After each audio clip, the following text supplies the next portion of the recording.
Hello. जय हिंद। जैसा कि भाई आपको मालूम हो चुका होगा कि आरआरबी एनटीपीसी 2024 का अब फाइनल नोटिफिकेशन आउट हो चुका है।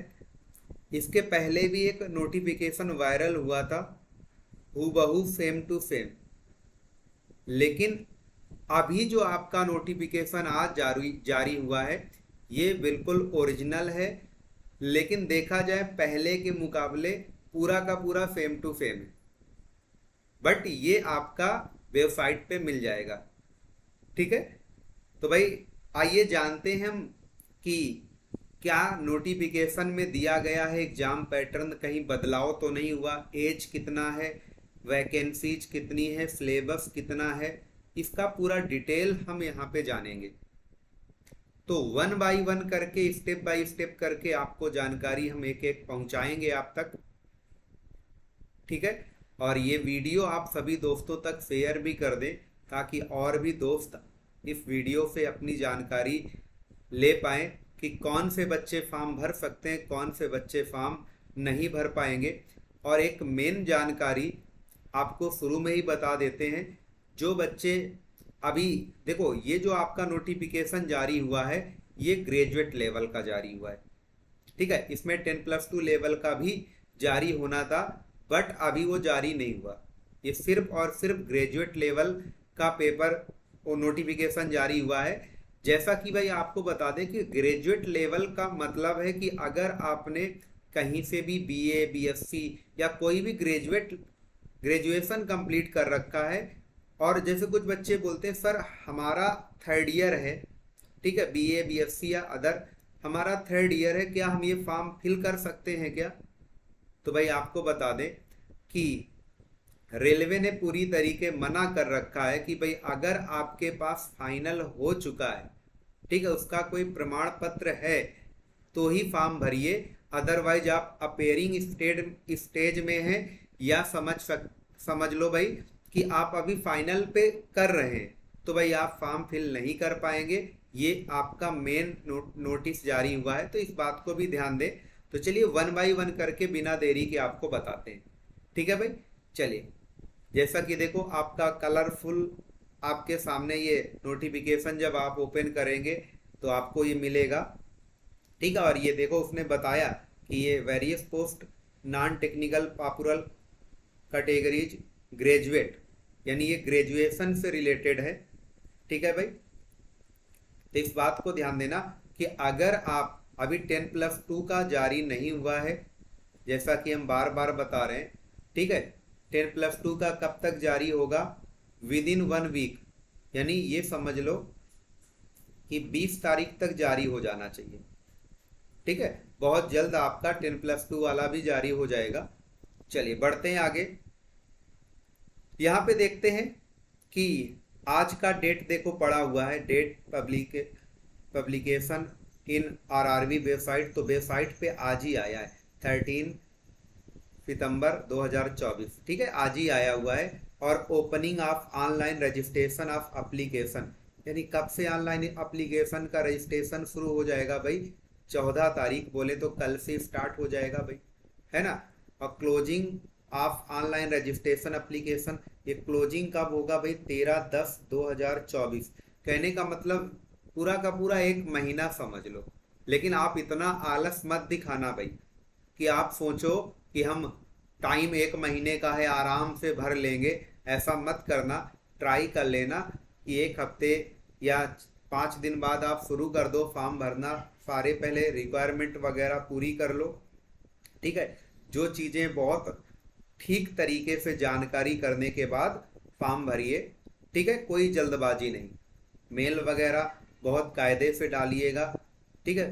फोटो वगैरह, जो भी सिग्नेचर वगैरह बिल्कुल कायदे से, क्योंकि आप ये सोचो अगर मेहनत करके आप स्टेज 1 स्टेज 2 निकालते हैं और फाइनल में फिर आपको कोई परेशानी नहीं आनी चाहिए कि भाई आपकी फ़ोटो नहीं मैच कर रही है या सिग्नेचर नहीं मैच कर रहा है। तो इस बात का ख्याल रखें। ठीक है। तो ये सब डिटेल आपका दिया हुआ है। अच्छा, कुछ बातें और शेयर कर लेते हैं। जैसे पोस्ट की बात करें तो एक पोस्ट जो आपका है वो है चीफ कॉमर्शियल कम टिकट सुपरवाइजर। ठीक है, एक पोस्ट ये है। दूसरी पोस्ट है स्टेशन मास्टर की, जो कि बहुत ही फेमस पोस्ट है। और फिर अगली पोस्ट है गुड्स ट्रेन मैनेजर की, ठीक है। फिर चौथी पोस्ट है जूनियर अकाउंट असिस्टेंट कम टाइपिस्ट की, और पांचवी पोस्ट है सीनियर क्लर्क कम टाइपिस्ट की। बोले तो भैया आरआरबी एनटीपीसी में सिर्फ और सिर्फ 5 टाइप की पोस्टें हैं, ठीक है ना। और ये हमने आपको बताया, आप डिटेल पे जान सकते हैं भाई कौन सा क्या पोस्ट का काम है, आप देखिएगा भाई सब नोटिफिकेशन में लिखा होगा। चलिए हम बात कर लेते हैं कि graduate post with minimum educational qualification, मतलब कह सकते हैं कि आपका क्वालिफिकेशन ग्रेजुएशन होना चाहिए, सीधा सा आपको बताया गया है, ठीक है। और जो एज बिटवीन होगा 18 टू 36 ईयर, 18 से 33 होता है भाई, 18 से 33 होता है मैक्सिमम, लेकिन विद 3 ईयर रिलैक्सेशन आपको मिल गया है, ठीक है। काफी दिन बाद रेलवे ने वैकेंसी जारी करा हुआ है, इसकी वजह से, या समझ लो कोविड के बाद, तो एज का रिलैक्सेशन इन्होंने दे दिया है सबको, कितना 3 ईयर का, ठीक है। और इसके बाद देखो बताया गया कि किस पोस्ट में, जैसे हमने हमने आपको बताया था 5 टाइप की पोस्ट हैं। तो पहली पोस्ट में देखो आपने देखा कितनी वैकेंसी है 1736, और स्टेशन मास्टर में कितनी है 994। तीसरे टाइप का गुड्स ट्रेन मैनेजर में कितनी है 3144। चौथे टाइप की पोस्ट में आप देख सकते हैं 1507 है। पांचवें टाइप की पोस्ट में सीनियर क्लर्क कम टाइपिस्ट में आपका 732। अगर इसका ग्रांड टोटल आप करते हो तो ये आपका निकल के आता है कितना भाई 8113, ठीक है भाई 8113। कुछ बच्चे बोलेंगे, कुछ बच्चे होते ही निगेटिव टाइप के हैं, बोलेंगे सर इतना कम वैकेंसी है भाई हमारा कैसे होगा। भाई पहले से ही मान बैठे हो, अरे उस बच्चे से पूछो जिसका सपना ही रेलवे में जाने का है, ठीक है। और एक खास बात बता दें, रेलवे ने अभी पद इतने जारी करे हैं, ठीक है, हो सकता है ज्यादातर चांस बनते हैं और सबको दिख भी रहा है भाई, अधिकारियों को भी दिख रहा है, भर्ती बोर्ड को भी दिख रहा है कि भाई इतनी बड़ी पॉपुलेशन के बीच 8113 पद बहुत ही कम है। तो पक्का ये बढ़ेगी, और देखना जब बढ़ेगी तो हमें लगता है जस्ट 2 टाइम्स 3 टाइम तक हो भी सकता है। अगर ऐसा होता है तो सबके लिए बढ़िया है, लेकिन फॉर्म आपको भरना है, ठीक है भाई, फॉर्म आप फिल करिए। चलिए और कुछ जानकारी देते हैं। नेक्स्ट में आप देख सकते हैं जो मेन है हम उसी पर बात करेंगे, ठीक है। हमने इसको जूम कर रखा है, जैसे ये यहाँ एज लिमिट की बात कर लें, ठीक है। जैसे कुछ बच्चे कहते हैं सर अभी हमारी एज नहीं हुई, या एज की काउंटिंग कहाँ से करेंगे, तो इसने देखो बताया कि जो एज की काउंटिंग होगी वो 1/1/2025 से काउंटिंग होगी, ठीक है, 1/1/2025 से काउंटिंग होगी। उसने देखो सब बता रखा है कि कहाँ कैसे, पूरा डिटेल आप पढ़िए। और एज रिलैक्सेशन का जो आपका मिलता है वो तो मिलेगा, अगर आप ओबीसी में आते हो तो 3 ईयर का मिलेगा, अगर SC ST पे आते हो तो 5 ईयर का मिलेगा, और अगर आप एक्स सर्विसमैन की कैटेगरी में आते हैं तो आपको 5 ईयर का एज रिलैक्सेशन मिलेगा, ठीक है। और पूरा डिटेल आप पढ़ना, बड़े आराम से पढ़ना भाई, कोई जल्दबाजी नहीं है, ठीक है ना। आप पूरा का पूरा नोटिफिकेशन डाउनलोड कर लेना, आप एक एक पॉइंट को पढ़ सकते हैं, ठीक है। चलिए आगे बढ़ते हैं। आगे यहाँ पे देखा कि फीस कितनी लगेगी, तो ये फीस का रेलवे ने पिछली बार भी ऐसा किया था। देखो एक चीज थोड़ा सा आपको बता दे, फीस में 500 बताया जा रहा है, और किनका बताया जा रहा है भाई कि हमारे ख्याल से जो, हाँ देखो ये दिया गया है कि 500 लगेगा, लेकिन 400 आपका रिफंड कर दिया जाएगा जब पहला स्टेज हो जाएगा, यानी फर्स्ट पेपर जब हो जाएगा तो उसके बाद आपके अकाउंट में 400 रुपए वापस कर दिए जाएंगे। ले रहे हैं 500 रुपए, लेकिन 400 वापस कर दिए जाएंगे। अगर आपने एग्जाम में भाई आपको अपीयर होना है, आपको पहला स्टेज देना है इसके बाद, तो इसका मतलब है कि जब आप कैफे वाले भैया से फॉर्म भरवाना तो भैया वहां अपना ही अकाउंट नंबर देना, ये नहीं कि भाई कैफे वाला भाई अपना अकाउंट लगाए जा रहा है और हजारों बच्चों पे अपना अकाउंट लगा दिया, आपको पता भी नहीं चल पाया कब पैसा वापस आया, ठीक है। तो इस बात का भी ध्यान रखना, तो अपना अकाउंट लगाना, 400 रुपए भी बहुत होते हैं अगर आप स्टूडेंट लाइफ में हो तो। ठीक है भाई, चलिए और देख लो। कुछ लोगों के लिए, जैसे फीमेल के लिए, एक्स सर्विसमैन के लिए आप पढ़िएगा तो इन बच्चों के लिए 250 रुपए।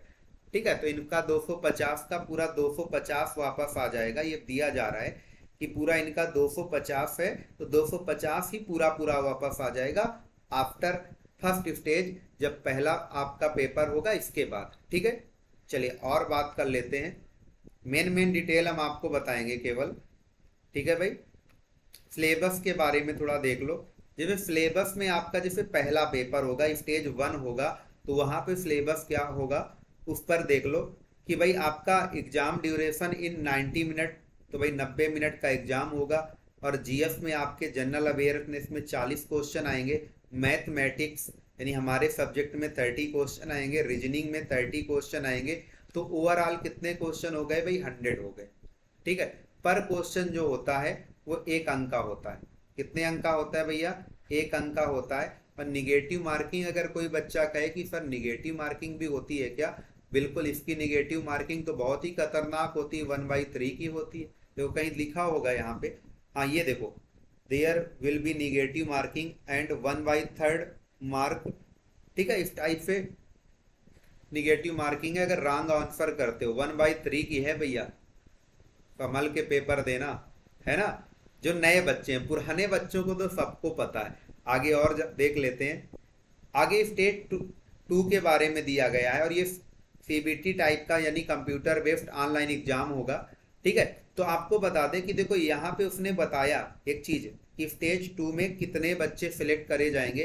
Total number of candidate short listed shall be 15 time, 15 गुना जितनी भी पोस्टें हैं उसका 15 गुना आपको मेंस के लिए बोल सकते हैं कि सेकंड पेपर के लिए आपको नाम मतलब शॉर्ट लिस्ट किया जाएगा 15 गुना। ठीक है, अब जैसे इसका टाइम का ड्यूरेशन इसका भी सेम टू सेम है, बट यहाँ पे आपने देखा कि आपका जीएस के जनरल अवेयरनेस के साइंस वगैरह मिला के 50 क्वेश्चन है, मैथ के देखो 5 बढ़ गए, 35 हो गए, रीजनिंग के भी 5 बढ़ गए। तो भाई यहाँ नंबर ऑफ क्वेश्चन भी आपके 120 हो गए, लेकिन टाइमिंग देख रहे हो भैया, टाइमिंग आपको सुपर करनी पड़ेगी, क्योंकि वहां 100 क्वेश्चन करने थे। देखो भाई ये लिखा है 100 क्वेश्चन करने थे, है ना, 90 मिनट में। और यहाँ कितने करने? 120 क्वेश्चन करने हैं 90 मिनट में। तो इसका मतलब समझ रहे हो बउआ? क्या है मतलब? इसका मतलब सीधा है कि आप मेन पेपर दे रहे हो और आपकी स्पीड भी अच्छी होनी चाहिए, और क्वेश्चन का क्वालिटी भी ठीक ठाक मिलेगा आपको, और क्वांटिटी तो है ही। ठीक है, चलिए और कुछ बातें, जैसा कि यहाँ देख लो। ये जब आप आगे बढ़ जाओगे स्टेज 1 स्टेज 2 के बाद, यानी सीबीटी 1 सीबीटी 2 के बाद, तब क्या होने वाला देखो, वो दिखाया जा रहा है कि अब 5 टाइप की पोस्ट के लिए हो, तो भाई ये कॉमन फॉर ऑल पोस्ट के लिए आपका स्टेज 1 और स्टेज 2 है। तो अब ये भैया डिसाइड करो टाइपिंग किसको देना है किसको नहीं देना। तो आप देखो, गुड्स ट्रेन मैनेजर के लिए टाइपिंग है ही नहीं, नहीं है। ठीक है, उनको टाइपिंग नहीं देना, सीधा सीधा मेडिकल फिजिकल वगैरह जो भी है उस पर काम करना है। और अगर सीनियर क्लर्क कम टाइपिस्ट, अब टाइपिस्ट लगा है तो इनके लिए टाइपिंग तो है ही, तो इनको टाइपिंग देना है। और यहाँ भी टाइपिस्ट लगा है तो इनके लिए भी टाइपिंग देना है, लेकिन चीफ कमर्शियल कम टिकट सुपरवाइजर को टाइपिंग नहीं देना है। और स्टेशन मास्टर को भाई कंप्यूटर बेस्ड एप्टीट्यूड टेस्ट देना पड़ेगा। ठीक है, कंप्यूटर बेस्ड एप्टीट्यूड टेस्ट देना पड़ेगा, इनका भी टाइपिंग नहीं है। ठीक है, इतना भाई क्लियर हुआ। चलिए और आगे बढ़ते हैं। जरूरत का हमें कुछ अगर दिखता है तो बताते हैं, अदरवाइज हमने लगता है कि हमने मेन मेन चीज़ें आपके साथ शेयर कर ली है, डिस्कस कर लिया है। ठीक है, और ये बहुत बड़ा नोटिफिकेशन आता है पूरा का पूरा, आप देख सकते हैं कि जो जो चीज़ें ज़रूरत की सब कुछ रहता है इसमें, यानी कि बाद के लिए कुछ होगा। ठीक है, कैसे क्या मेडिकल में क्या क्या चीज़ें रिक्वायरमेंट रहती सब इसमें अभी से दे रखा है पूरा का पूरा फाइनल। ठीक है, अच्छा वैकेंसी के बारे में भी दिया गया होगा कि वैकेंसी कहाँ कितनी आ रही है। जैसे यहाँ पे दिया हुआ है अहमदाबाद में कितना क्या आया है, सब 5 टाइप का दिया हुआ है। ठीक है, ओबीसी के लिए कितना आया, एससी के लिए कितना आया है, जनरल के लिए कितना आया है। ठीक है, सबका दिया हुआ है ये पूरा। तो ये आप बड़े इत्मीनान के साथ में नोटिफिकेशन पढ़िएगा, और जहां से आप डालना चाहें, आप प्रयागराज से डाल रहे हैं कि गोरखपुर से डाल रहे हैं कि गुवाहाटी से डाल रहे हैं भाई, कि जम्मू श्रीनगर से डाल रहे हैं, तो ये पूरा का पूरा कोलकाता से डाल रहे हैं, तो सब डिटेल दिया है कहाँ कितनी वैकेंसी है। तो बड़े प्यार से आप इन चीज़ों को करिएगा, ठीक है। तो उम्मीद करते हैं हमने आप तक जानकारी शेयर कर दी है और ये आपको जानकारी अच्छी लगी होगी। तो बहुत जल्द हम इसका एक अलग से वीडियो बना देंगे कि मैथ में कितने क्वेश्चन आते हैं और कौन कौन से चैप्टर आते हैं, इसके बारे में विद बढ़िया डिटेल से चीज़ें करवा देंगे बहुत जल्द, ठीक है। फिलहाल आज के लिए इतना ही रखते हैं, और उम्मीद करते हैं कि आप अपना टारगेट अगर बना के चल रहे हैं, और जो बच्चे अभी ग्रेजुएशन कंप्लीट नहीं करें तो भैया उनके लिए भी बता दें कि उनकी भी बहुत जल्द, उम्मीद करते हैं इसी 20 तारीख तक आपका उनका भी नोटिफिकेशन जान देखने को मिल जाएगा, ठीक है। बट वहाँ पोस्ट इससे भी कम है, 3000 कुछ पोस्ट हैं। लेकिन भाई आप अपना फॉर्म भरिए, अपना काम करिए, और हमें लगता है कि वैकेंसी इंक्रीज होगी, ठीक है। अक्सर ऐसा पहले भी होता रहा है, ठीक है। तो अभी के लिए इतना ही भाई, सभी को जय हिंद,